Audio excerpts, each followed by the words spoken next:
नमस्कार साथियों, एक बार फिर आपका स्वागत है आपका अपना online platform RKS education official में। तो साथियों, बिहार शिक्षा विभाग द्वारा स्टेट की फॉर्म फिलअप जो 8 सितंबर से चालू होने वाली थी उसको चेंज कर दिया गया है और अब जो नया डेट दिया गया है वो डेट है 11 सितंबर से 19 सितंबर, यानी कि 11 सितंबर से फॉर्म भरना स्टार्ट होगा और 19 सितंबर तो चलेगा। मतलब टोटल आपके पास 9 दिन है। टोटल आपके पास कितने दिन है? 9 दिन है। और ये TRE 4 के लिए बच्चे जो भी इंतजार कर रहे हैं, तैयारी कर रहे हैं, उन लोगों के लिए बहुत अच्छा सुनहरा मौका मिल गया है कि कम से कम TRE 4 पॉइंट वो आने से पहले स्टेट का एग्जाम हो जाएगा, इसका रिजल्ट आ जाएगा, तो आप उस परीक्षा में शामिल हो सकते हैं। तो उस परीक्षा में शामिल होने के लिए आपको स्टेट का एग्जाम क्वालिफाई करना होगा। अगर 9th 10th और 11th 12th के टीचर बनना चाहते हैं तो ये आपके पास अच्छा मौका मिल गया है। तो इसको जब भी फॉर्म भरे तो सही से भरे और क्या क्या डॉक्यूमेंट अपलोड करना है उसके बारे में आपको सही से बताएंगे और वो सब सही से भरे ताकि आपका कोई फॉर्म रिजेक्ट ना हो या आगे चल करके कोई दिक्कत ना हो। तो चलिए बताते हैं कि आवश्यक डॉक्यूमेंट क्या क्या है। आपको जो फॉर्म भरने के लिए आवश्यक डॉक्यूमेंट क्या क्या है और ये सब डॉक्यूमेंट आपको अपलोड करना है। तो पहला क्या है? 10th 10th का अंक प्रमाण पत्र और मार्कशीट और सर्टिफिकेट। 10th का अंक प्रमाण पत्र और प्रमाण पत्र यानी 10 क्लास का आपको मार्कशीट और सर्टिफिकेट आपके पास होना चाहिए। उसके साथ ही 12th का भी 12वीं का भी मार्कशीट और सर्टिफिकेट आपके पास होना चाहिए। स्नातक स्नातक का भी आपके पास मार्कशीट और सर्टिफिकेट होना चाहिए। उसके बाद स्नातकोत्तर यानी पोस्ट ग्रेजुएट, इसका भी आपके पास मार्कशीट और सर्टिफिकेट होना चाहिए। और बीएड का भी आपके पास मार्कशीट और सर्टिफिकेट होना चाहिए। अब यहाँ बता रहे हैं कि स्नातक किसको चाहिए और स्नातकोत्तर किसको चाहिए, मतलब कि पोस्ट ग्रेजुएशन किसको चाहिए। अगर कोई पेपर 1 भर रहा है, मतलब स्टेट में दो पेपर होता है। स्टेट में 2 पेपर होता है, एक पेपर 1 होता है और एक पेपर 2 होता है। तो अगर आपको पेपर 1 का केवल भरना है तो आपके पास 10वीं 12वीं और ग्रेजुएशन चाहिए।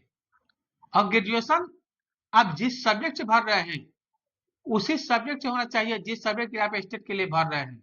अब ये नहीं कि आप भर रहे हैं मैथ के लिए और आपका ग्रेजुएशन में सब्जेक्ट है इकोनॉमिक्स है, हिस्ट्री है, ऐसा नहीं भरना है। आपके पास जो ग्रेजुएशन में जिस सब्जेक्ट से ग्रेजुएशन किए होंगे उसी सब्जेक्ट के स्टेट भी भरना है, ये भी ध्यान रखें। अब ये नहीं कि हम भरे हैं ग्रेजुएशन किया है मैथ से, अब फॉर्म डाल रहे हैं स्टेट का, जब फॉर्म फिलअप करे तो भरे इकोनॉमिक्स से, हिस्ट्री से, आर्ट्स से, तो ये आपका रिजेक्ट हो जाएगा। उसके स्नातकोत्तर मतलब पोस्ट ग्रेजुएशन चाहिए, मतलब जो पेपर 1 और पेपर 2 या केवल पेपर 2, मतलब कि जो भी पेपर 2 का भरना चाहते हैं उसके साथ पेपर 1 भरे या पेपर 2, मतलब दोनों भरे या केवल पेपर 2 भरे, तो उसको उसको ग्रेजुएशन होना जरूरी है। और ग्रेजुएशन के साथ साथ पोस्ट ग्रेजुएशन भी होना चाहिए। तो उसके पास एक और डॉक्यूमेंट क्या चाहिए? Post graduate.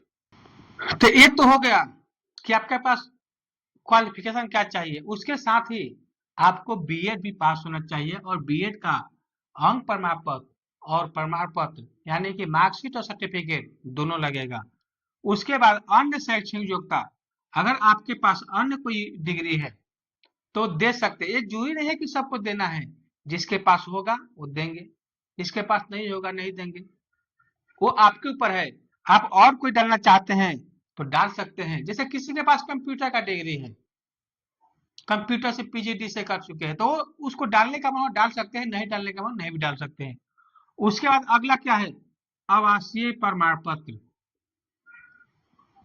आवासीय प्रमाण पत्र भी आपको अपलोड करना होगा, लेकिन ये आवासीय प्रमाण पत्र उनके लिए है जो आरक्षण लेना चाहते हैं और यह केवल बिहार के जो भी बिहार के निवासी होंगे, बिहार के निवासी, उसके लिए है। मतलब कि जो अदर स्टेट के हैं उसको आवासीय प्रमाण पत्र की कोई जरूरत नहीं है। अगला क्या है, SC ST BC EBC प्रमाण पत्र, ये भी केवल बिहार के निवासी के लिए, अगर उसका आरक्षण लेना है तो। अगर उस बिहार के निवासी है और अगर ये नहीं देते हैं तो उनको आरक्षण नहीं मिलेगा।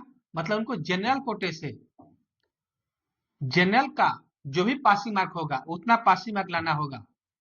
उसके बाद दिव्यांगता संबंधी प्रमाण पत्र, अब दिव्यांगता संबंधी से जो कैंडिडेट होंगे वो अपना प्रमाण पत्र देंगे। भूतपूर्व सैनिक से संबंधित प्रमाण पत्र, भूतपूर्व सैनिक जो संबंधित प्रमाण पत्र होंगे वो देंगे। अब देखते हैं कि जो आवासीय प्रमाण पत्र हैं, जो भी बिहार के स्थायी निवासी है आरक्षण लेना चाहते हैं तो उसके लिए आवासीय प्रमाण पत्र देना होगा।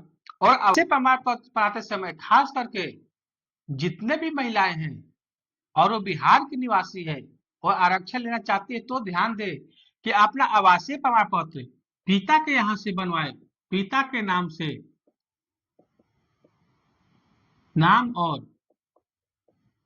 पता से। मतलब वो अपना आवासीय प्रमाण पत्र मायके से बनवाएगी, ससुराल से उनको आवासीय प्रमाण पत्र नहीं बनवाना है। अगर ससुराल से आवासीय प्रमाण पत्र बनवाती है तो उनको बिहार का स्थायी निवासी नहीं माना जाएगा। उसके बाद SC ST से जो संबंधित महिलाएं हैं वो भी अपना SC और ST होने का प्रमाण पत्र, जो जाति प्रमाण पत्र बनेगा, वो भी अपने पिता के नाम और पता से बनवाना है, यानी उनको भी अपने मायके से बनवाना है। उसके बाद BC और EBC के लिए NCL लगता है बिहार सरकार का, तो ये भी जो भी विवाहित महिलाएं हैं वो अपने मायके से बनवाएगी। और फॉर्म भरते समय ध्यान देना है कि जो भी EWS के कैंडिडेट हैं, जो भी EWS कैंडिडेट है, EWS सर्टिफिकेट रखे हैं, तो इसमें EWS डालने से उनको कोई प्रॉफिट होने वाला नहीं है, क्योंकि आपका पासिंग मार्क वही रहेगा।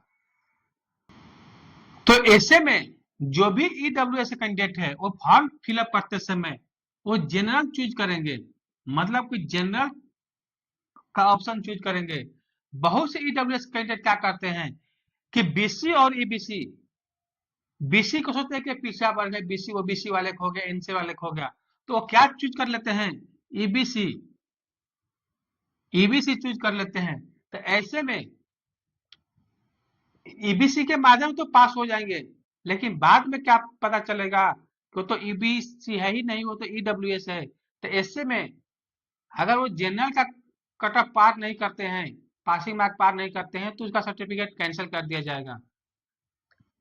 और उसके बाद और क्या है कि सर्टिफिकेट पे उनका भी क्या आ जाएगा, EBC आ जाएगा। तो इसलिए जो जितने भी EBC वाले कैंडिडेट हैं वो जनरल चूज करे, EBC या जनरल या BC चूज मत करे। EBC ऑप्शन डाले ही मत, कि उसे कोई फायदा नहीं है। उसके बाद देखते हैं कि इसका आवेदन कब होगा, तो 11 सितंबर से 19 सितंबर के बीच आवेदन होगा और मात्र आपको केवल 9 दिन का समय मिला है। तो जो भी भरते समय कम समय मिला है सही से फॉर्म भरिएगा। उसके बाद रिजल्ट इसका कब आए, एग्जाम कब होगा, तो 4 अक्टूबर से 24 अक्टूबर तक इसे एग्जाम चलेगा। मतलब कि टोटल कितने दिन चलेगा, टोटल 21 दिन एग्जाम चलने वाला है। उसके बाद रिजल्ट 1 नवंबर को आपको घोषित कर दिया जाएगा। अब देखिए कि फी क्या क्या लगने वाला है। तो जनरल, BC, EBC और अदर स्टेट जो भी कैंडिडेट है उसके लिए 960 रुपया देना होगा, चाहे पेपर 1 भरे या पेपर 2। मतलब प्रत्येक पेपर के लिए आपको 960 रुपया देना होगा, जनरल, BC, EBC, अदर। और SC ST और PW के लिए 760 रुपया देना होगा। लेकिन अगर आप दोनों भर रहे हैं और एक साथ भर रहे हैं, मतलब एक ही फॉर्म में दोनों भर रहे हैं, पेपर 1 पेपर 2, तो इस स्थिति में आपको 1440 रुपया जनरल, BC, EBC और अदर को देना होगा। और SC ST और PW को 1140 रुपया देना होगा। कब, जब एक साथ दोनों फॉर्म भर रहे हैं, मतलब एक ही बार में पेपर 1 पेपर 2 भर रहे हैं। लेकिन कोई कोई कैंडिडेट ऐसे क्या करते हैं कि पहले पेपर 1 भर दिए उसके बाद पेपर 2 भरेंगे, तो उस स्थिति में आपको 2 बार, एक बार 960 रुपया और फिर दूसरी बार भी 960 रुपया। अगर इस कैटेगरी के है तो एक बार 760 रुपया, उसके बाद फिर आपको 760 रुपया देना होगा। तो यहाँ पर भी लोग ध्यान दें कि अगर आपको दोनों पेपर भरना है, पेपर 1 भरना है, पेपर 2 भरना है, उसके लिए आप क्वालिफाई है दोनों भरने के लिए, आपके पास क्वालिफिकेशन है, तो दोनों एक साथ भरिए ताकि आपका फी क्या लगेगा, कम लगेगा। अब बता रहे हैं कि पासिंग मार्क क्या है। जो पासिंग मार्क है, तो जो पासिंग मार्क है वो जनरल और ईडब्ल्यूएस तो है ही नहीं, तो चलिए जनरल के लिए कितना है, 50%। अब इसमें कौन कौन है, जनरल के केवल पुरुष और अदर स्टेट के पुरुष और महिला दोनों, यानी कि जनरल के केवल मेल कैंडिडेट और अदर स्टेट के मेल और फीमेल दोनों।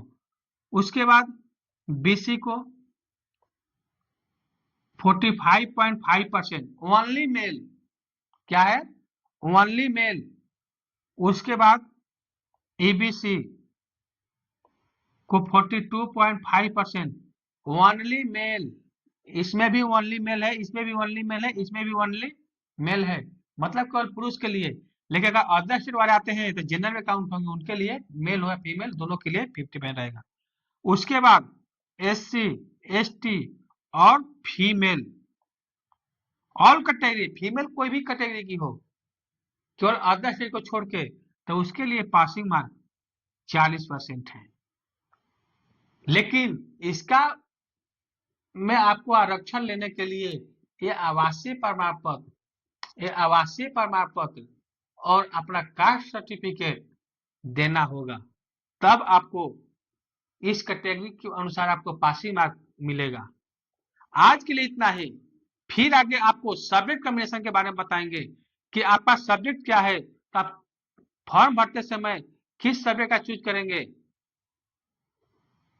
तो ऐसे में आपको बताएंगे कि जब फॉर्म डाले स्टेट का तो उसी अनुसार फॉर्म डाले और सब्जेक्ट का चूज करे, ताकि आपको जो आगे का जो टीचर की वैकेंसी आने वाली है उसमें कोई परेशानी ना हो।